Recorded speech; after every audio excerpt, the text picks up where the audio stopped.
My maid of honor told me my fiancé was beneath me and that our budget wedding was tacky. I just bit my lip, letting her believe we were struggling. I knew she'd soon read about our tacky wedding in a luxury magazine, right next to the announcement that we just bought the boutique hotel she always dreamed of running. This is where the story truly begins, and you won't want to miss what happens. Make sure you're subscribed to see it through to the end. We're always curious. Where in the world are you all watching from today? Let us know in the comments. The words hung in the air of the cozy cafe, thick and suffocating like humidity before a storm. Maeve, I'm just being honest because I love you, Olivia said, leaning forward with an expression of profound theatrical concern. You're a Vance, you have so much potential, and you're marrying down. This whole rustic workshop wedding thing, it's tacky. It screams we can't afford better. I felt the blood drain from my face. My hands, wrapped around a lukewarm mug of tea, grew cold. Olivia had been my best friend since we were 5 years old, building forts out of my grandmother's expensive linens. She was the keeper of my childhood secrets, the witness to my awkward teenage years, and the person I'd called first when Rowan proposed. Now, she was sitting across from me, dismantling my happiness with the casual precision of a surgeon. The sting wasn't just in the words themselves, but in the truth they were supposed to represent in her eyes. She saw Rowan, the kindest, most talented man I had ever known, as a step down. Rowan, who could turn a block of raw maple into a piece of art, who smelled of cedar and integrity, was somehow less than me because he worked with his hands instead of a stock portfolio. She saw our dream wedding, an intimate gathering in the beautiful, cathedral-ceilinged workshop he had built himself, surrounded by the scent of sawdust and wildflowers, as a public admission of failure. I looked at her, at my maid of honor. Her manicure was perfect, her silk blouse effortlessly chic. Her ambition was a palpable force, a polished, gleaming thing she wore like expensive perfume. She had always been like this, focused on optics, on climbing a ladder I had no interest in even looking at. I'd always found it a bit amusing, a harmless part of her personality. But now, that ambition was being weaponized against my life, against the man I loved. It's just, I worry about you, she continued, her voice softening into a coo of faux sympathy. You're settling for this small life, and it's going to be too late to change it. You deserve a partner who can give you the world, not just a handcrafted bookcase. I took a slow, deliberate sip of my tea. My mind, usually a whirl of market projections and client data, went unnervingly still. In that silence, a new, cold clarity began to crystallize. This wasn't concern. This was judgment. This was her own insecurities and aspirations being projected onto my canvas. She wasn't worried about me. She was disappointed in me for not living the life she wanted. I set the mug down with a soft click, the sound echoing the final closing of a door in my heart. I managed a small, tight smile. Thank you for your honesty, Olivia, I said, my voice steadier than I felt. I appreciate you looking out for me. She sat back, satisfied, believing her words had landed as helpful advice. She couldn't see the fracture she had just created, the hairline crack that ran straight through 2.5 decades of friendship. She couldn't know that in her attempt to tear down my small life, she had just laid the first brick in the foundation of her own spectacular downfall. The betrayal was worse than any financial loss I could have ever imagined. The week following our cafe conversation was a masterclass in Olivia's brand of supportive friendship. She peppered my days with texts containing links to extravagant wedding venues just to look at, and photos of designer gowns that cost more than my car. Each message was a tiny, condescending jab disguised as inspiration. Saw this and thought of what you could have. One read, accompanied by a photo of a ballroom dripping in crystals. I was supposed to be floating on a cloud of pre-wedding bliss. Instead, I felt like I was wading through mud. Every decision, from the locally sourced catering to the simple invitations we designed ourselves, was now tinged with her disapproval. I found myself second-guessing things I had been excited about, not because I didn't love them, but because her voice was a constant, critical whisper in my ear. One evening, Rowan found me staring blankly at a page of floral estimates, my shoulders slumped in defeat. He came up behind me and wrapped his strong arms around my waist, resting his chin on my shoulder. He didn't have to ask what was wrong.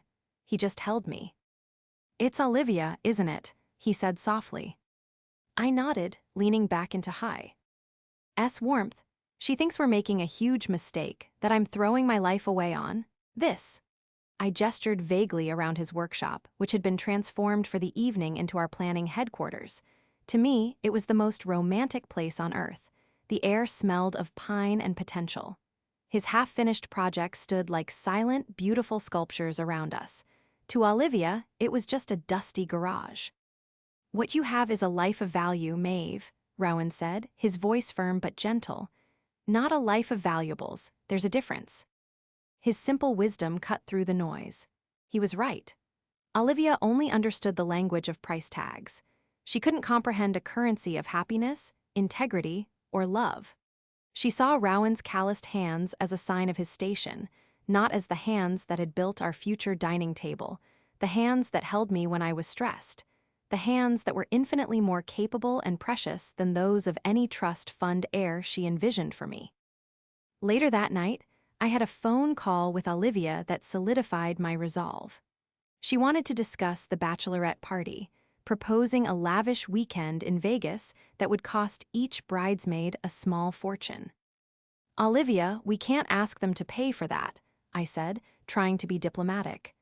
"We were thinking of just a simple spa day locally and a nice dinner." A sigh of exasperation crackled through the phone.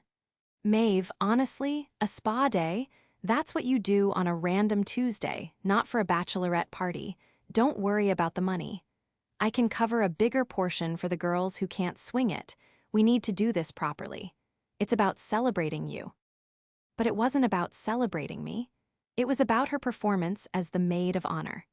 It was about creating an experience that would look good on her social media, one that fit her narrative of what my life should be.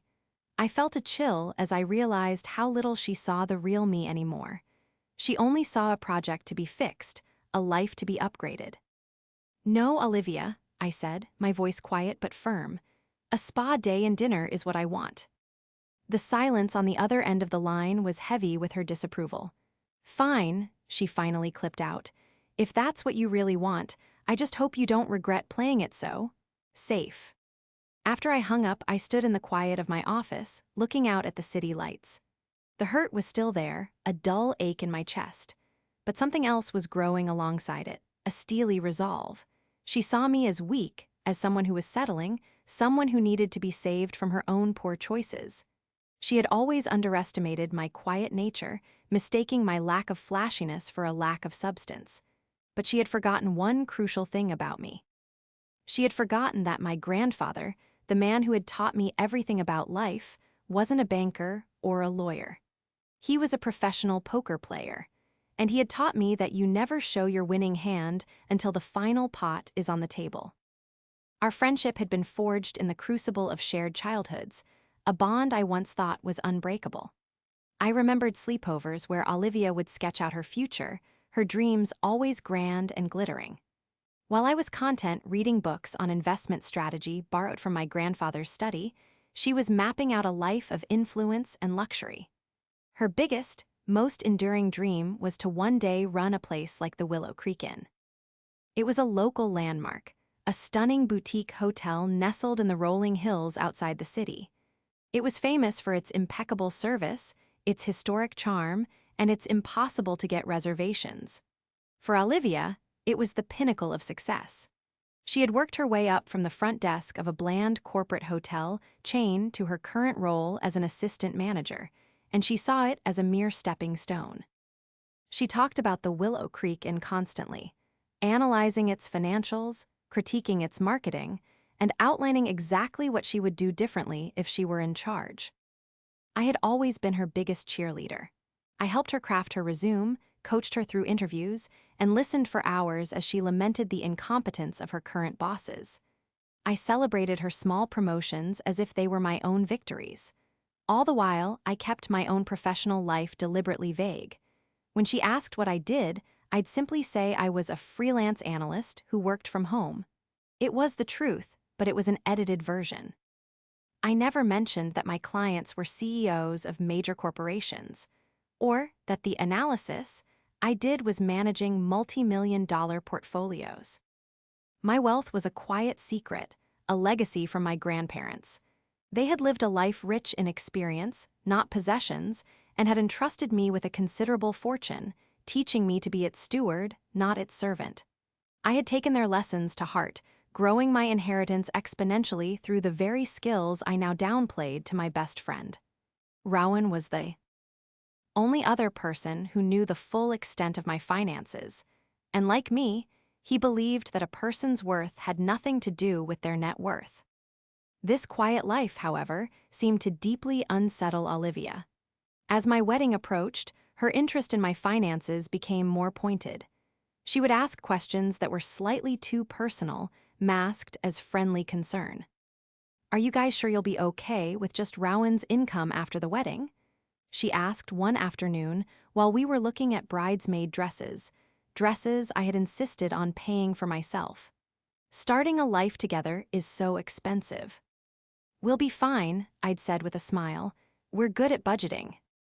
Her gaze would flicker with something I couldn't quite name, pity, perhaps, or even a strange sort of satisfaction. Her polished appearance, her carefully curated life was all about perception. She needed to feel that she was on the right path, the superior path. My apparent struggle seemed to validate her life choices. She wasn't just my best friend. She was the successful one, the one with the clear-eyed vision, generously guiding her naive, love-struck friend away from a life of mediocrity. The antagonist in my life story wasn't a villain in a black cape. She was my maid of honor in a designer blouse, armed with a deceptively sweet smile and a deep-seated belief that she knew what was best for me. She saw my contentment as a lack of ambition. She saw Rowan's simple, honorable life as a failure, and in her quest to save me, she was systematically insulting every single thing I held dear. The more she talked about her dreams for the Willow Creek Inn, the more a daring, audacious plan began to form in the back of my mind. A plan that felt like justice. The turning point came on a quiet Tuesday morning. I received a text from Olivia with a link to a real estate listing. It was for a small, two-bedroom condo in a trendy but soulless high-rise downtown. The text read, "Maybe you and Rowan should look at something like this. His workshop is fine for now, but you need a real home to start a family. This one is probably out of reach, but it's good to have goals." I stared at the screen, a cold fury washing over me. The condescension was breathtaking. She was trying to plan my entire life, from my wedding to my home, based on her narrow definition of success. She had no idea that the workshop she so disdained was on a 5-acre plot of land Rowan owned outright, land far more valuable than the sterile box of a condo she was pushing. I closed the link and took a deep breath. The hurt had finally burned away, leaving behind the hard, diamond edge of resolve. I was done being a passive recipient of her pity. I was done biting my lip. I found Rowan in the workshop, sanding a magnificent slab of black walnut that was destined to become a boardroom table for one of my clients. He looked up as I entered, his face breaking into a warm smile. "Hey, you," he said, wiping his hands on his apron. "We're buying it," I said, my voice firm. "The inn, we're moving up the timeline. I'm calling the bank today." Rowan put down his tools and studied my face. He saw the shift in me, the end of my patience. He walked over and took my hands in his. "Are you sure? Not because of Olivia, I hope." "It's because of us," I clarified, squeezing his hands. "It's what we wanted to do eventually anyway, but it's also because I'm tired of her narrative. I'm tired of her making you feel small and making our choices seem like a consolation prize. I want our life to speak for itself." Loudly. A slow grin spread across his face. "Okay," he said, "let's buy a hotel." That afternoon, I didn't just call the bank. I called Marcus. Marcus was a legend, a photographer whose work graced the covers of the world's most exclusive magazines. He was also a dear friend of my late grandparents, a man who had bounced me on his knee at family barbecues. He had offered to shoot our wedding as his gift to us, an offer I knew was worth a fortune. "Marcus," I said when he answered, "it's Maeve Vance." "Maeve, how's my favorite financial whiz? Getting excited for the big day?" "I am," I said, "but I have a proposition for you. It's about the wedding photos, but it's also about a story, a big one for Lux Voyager." I could almost hear his eyebrows raise over the phone. Lux Voyager was his main client, the absolute pinnacle of travel and lifestyle journalism. I laid it all out. The quiet life, the hidden wealth, the condescending maid of honor, and our plan to use the money saved from a lavish wedding to buy the Willow Creek Inn, the very hotel my maid of honor was obsessed with. "I don't want a story about being rich," I explained. "I want a story about being wealthy in a different way. A story about values, about craftsmanship, and about building a life that's authentic, not for show." There was a long pause on the other end. Then Marcus let out a low whistle. "Maeve Vance, you are yo." "Grandfather's granddaughter," he said, a note of pure delight in his voice. "This isn't just a story. This is poetry. It's got heart, it's got irony, it's got a beautiful, karmic sting in its tail. The editors at Voyager will go nuts for this. Consider it done. We'll set the trap and she'll walk right into it." From that moment on, everything shifted. I was no longer a victim of Olivia's judgment. I was the architect of her comeuppance. Every tacky choice for the wedding now felt like a strategic move. The simple, heartfelt vows Rowan and I were writing weren't just for us, they were part of the narrative. The choice to have the reception in his workshop wasn't about saving money, it was a powerful statement about what we valued. The investigation was complete. The trap was set. All I had to do now was let my maid of honor continue to underestimate me. The first real test of my new resolve came during what was supposed to be a joyful occasion, the fitting for my wedding dress. It wasn't a designer gown from a chic boutique. It was a beautiful, vintage-inspired dress I'd found at a small, independent shop, and I adored it. Rowan's mother, a talented seamstress, was doing the alterations for me. Olivia had insisted on coming along. Bringing a bottle of champagne she claimed was to make the moment feel more special. In reality, it felt like she was trying to inject a dose of luxury into an event she clearly found lacking. As I stood on the small pedestal in front of the mirror, watching Rowan's mom carefully pin the delicate lace, Olivia circled me like a hawk. "The dress is, sweet Maeve," she said, her tone dripping with condescension. "But are you sure about the length? And the fabric, it just doesn't have that wow factor, you know?" She took a sip of her champagne. "And these flowers," she added, gesturing to the simple wildflower bouquet I'd brought for color matching. "It's a shame you can't afford real floral arrangements from a proper florist. These look like you picked them from the side of the road." The old Maeve would have shrunk under her gaze. The old Maeve would have felt a flush of embarrassment. But the new Maeve, the one who had just set an elaborate, karmic trap in motion, simply met her eyes in the mirror. "I like them," I said, my voice calm and even. "Besides, we're just investing our money in something that lasts longer than a week." The statement was deliberately vague, but it was a shot across the bow. Olivia's perfectly arched eyebrows furrowed in confusion. What's that supposed to mean? I offered a serene, mysterious smile. "Just that we have different priorities, I guess. We're focused on the long term." The seamstress, bless her heart, chose that moment to ask me to hold still, breaking the tension. But I saw the flicker of irritation in Olivia's eyes. She wasn't used to me being so unflappable, so cryptic. My quiet confidence was something she couldn't compute. She had built a narrative where I was the naive, struggling friend she needed to guide. My refusal to play that part was beginning to unravel her sense of control. Her frustration bubbled over a few days later.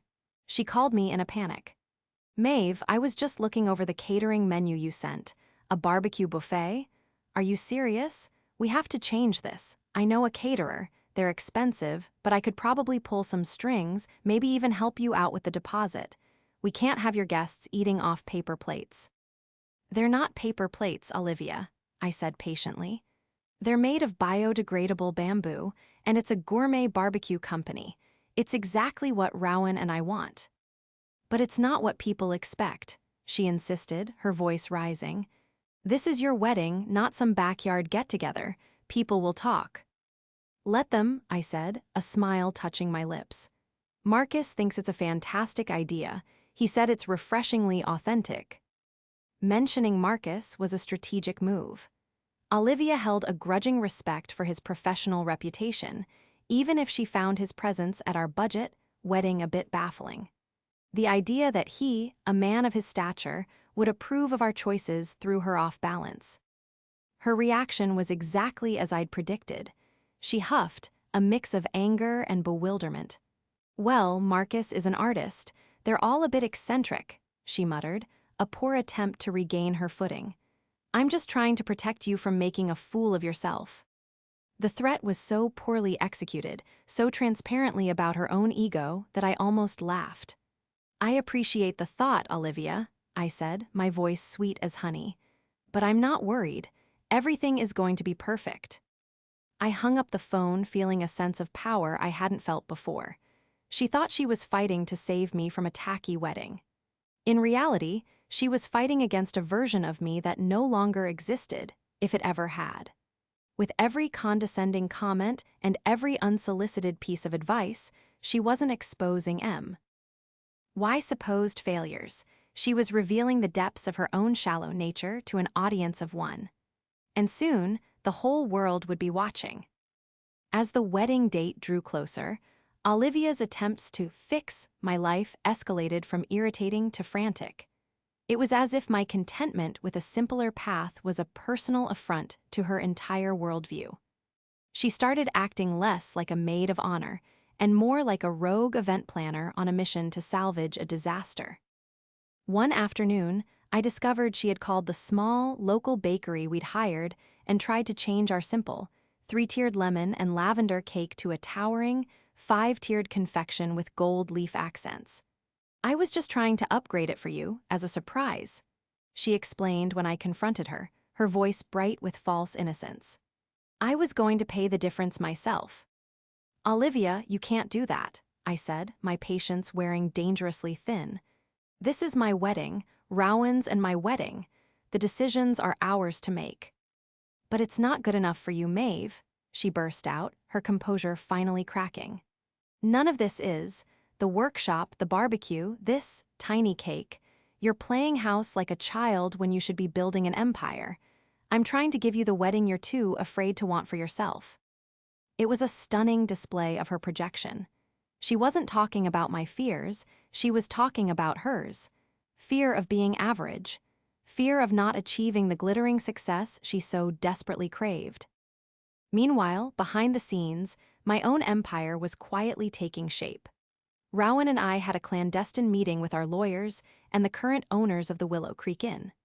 We spent an entire afternoon going over contracts, zoning permits, and transfer documents. As I sat there, making annotations on a multi-million-dollar acquisition agreement, I couldn't help but feel a sense of profound, surreal irony. Olivia was at her office, probably agonizing over my choice of tablecloths, while I was orchestrating the purchase of her dream. That evening, I met with Marcus at a quiet bar to finalize the angle for the Lux Voyager piece. He had already taken some preliminary shots of Rowan in his workshop and some candid photos of me at my home office, surrounded by financial charts. The narrative is golden, Maeve, he said, his eyes gleaming with creative energy. We're not just telling the story of a wedding, we're redefining luxury. It's not about what you spend, it's about what you value. Craftsmanship over commercialism, authenticity over performance. The title we're workshopping is The Craftsman and the Analyst, How a Quiet Fortune Built a Life of True Wealth. He showed me the layout on his tablet. It was breathtaking. He had captured the soul of Rowan's work, the texture of the wood grain, the dance of light on a finished surface. He had captured the quiet intensity in my eyes as I worked. It was a portrait of a partnership, a story of two people building something real and lasting, far from the glare of public spectacle. The final part of the article, which would be written after the wedding, was the surprise acquisition of the inn. The second, more powerful confrontation with Olivia happened a week before the wedding. It was during the rehearsal. We were in Rowan's workshop, which was already being transformed. Strings of warm bistro lights were hung from the high rafters, and dozens of fragrant herbs were potted in simple terracotta containers. It was magical. Olivia stood off to the side, arms crossed, a thunderous expression on her face. She pulled me aside as we were practicing the recessional. "Maeve, I can't stand by and watch you do this," she whispered fiercely. "I am begging you. Let me call the city club. I can get them to open up their rooftop terrace for you. We can move everything. No one has to know this was ever the plan." I looked at her, at the sheer, unadulterated panic in her eyes. It was no longer about me. It was about her own reputation being associated with my tacky wedding. I stopped walking and turned to face her fully. I didn't raise my voice. I didn't need to. "Olivia," I said, my voice as calm and solid as the oak beams above us. "Rowan built the arch we are getting married under with his own 2 hands, from wood reclaimed from my grandparents' old barn. It is the single most valuable, meaningful object in this entire space, and it is not moving. This is where I am marrying the love of my life. You can either stand beside me and support that, or you can step aside. The choice is yours." I presented her with the irrefutable proof of my conviction. It wasn't a legal document or a bank statement. It was a simple, emotional truth. My line in the sand wasn't drawn with money or status, but with love and legacy. For the first time, she had no response. She stared at me, her mouth slightly agape, as if seeing me clearly for the first time. She saw not the malleable, insecure friend she had imagined, but a woman who knew exactly what she wanted. The spell of her influence was broken, not with a shout, but with the quiet, unshakable power of my resolve. She had no idea that the real show was still yet to come. The day of the wedding dawned bright and clear, the autumn air crisp with promise. Rowan's workshop, which Olivia had so scornfully dismissed, was utterly transformed. It didn't look like a workshop anymore, it looked like a sanctuary. The scent of fresh sawdust mingled with the earthy fragrance of rosemary and lavender. The long, handcrafted tables Rowan had made were set with simple white linens and adorned with runners of eucalyptus and flickering candles. The entire space glowed with a warm, intimate light. It was more beautiful than any sterile ballroom or soulless event hall. It was us. Marcus was a whirlwind of quiet activity, his camera clicking away. He wasn't just taking pictures, he was capturing moments. He caught the look on my father's face when he saw me in my dress for the first time. He captured the easy laughter between Rowan and his groomsmen.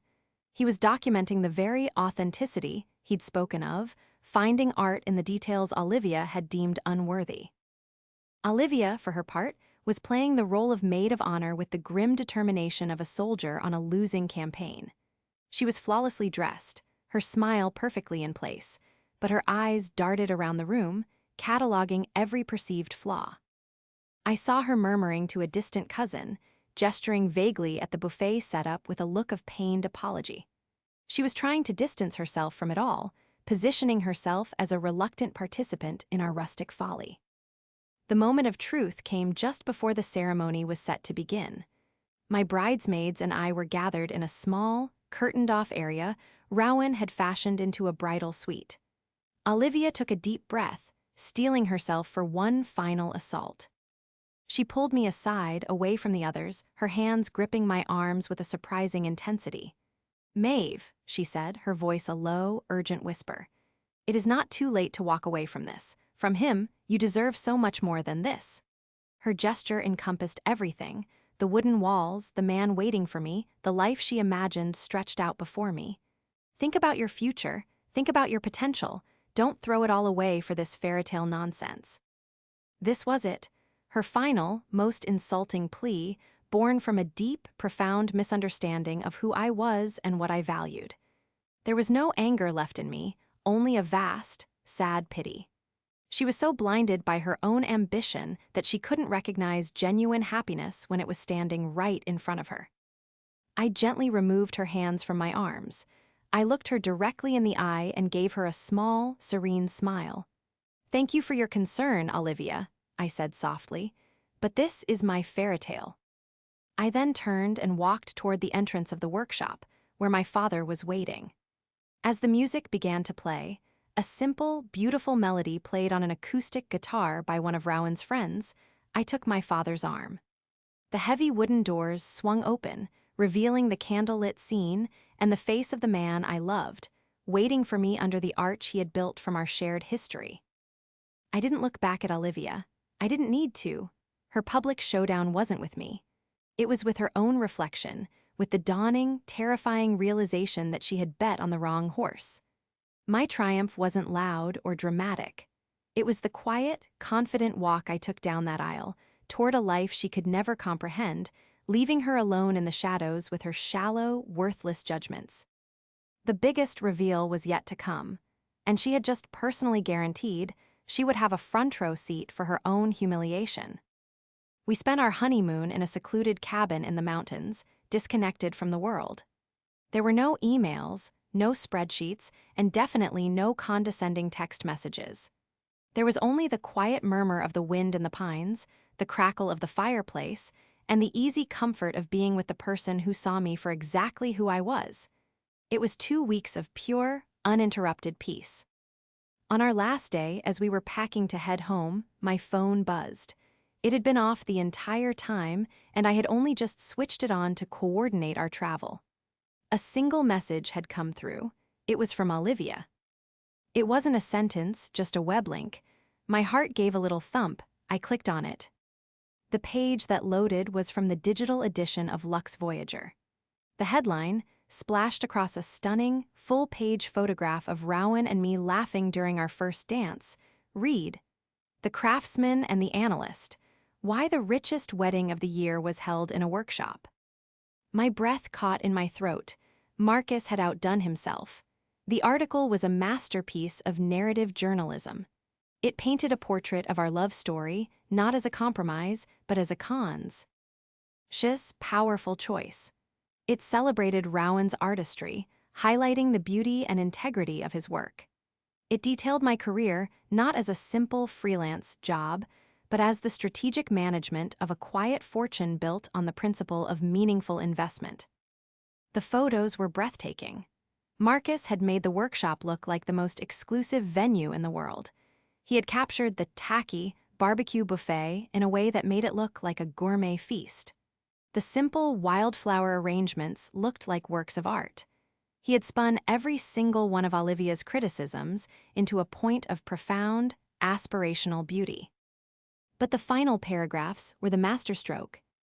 For Maeve Vance and Rowan Hayes, the article read, value is not measured in dollars, but in dreams realized. Their simple wedding was not an act of saving, but an act of investing. The money they could have spent on a single day of performative luxury was instead the final piece of capital needed for their next, and most ambitious, joint venture. This fall, the couple became the proud new owners of a local treasure, the Willow Creek Inn. The article ended with a quote from me. "We believe true luxury is about creating beautiful experiences and fostering community," Vance told Lux Voyager. "Our first order of business is to find a world-class general manager who shares our vision of hospitality, someone with integrity, passion, and a deep respect for the soul of the inn." A moment after I finished reading, a second text from Olivia came through. Just 3 words, "What is this?" I looked at Rowan, who was watching me with a knowing smile. I took a deep breath and typed out my reply. My fingers were steady. "It's my life, Olivia, the one you so profoundly misunderstood. The Willow Creek Inn is everything to us, and we need a management team that reflects our values. After the way you've behaved these past few months, disparaging my husband and our choices, I think you know you wouldn't be the right fit. I truly do wish you the best in your career, but our friendship ends here. Goodbye." I hit send and then I blocked her number. There was no anger, no glee, just a profound sense of release. It was done.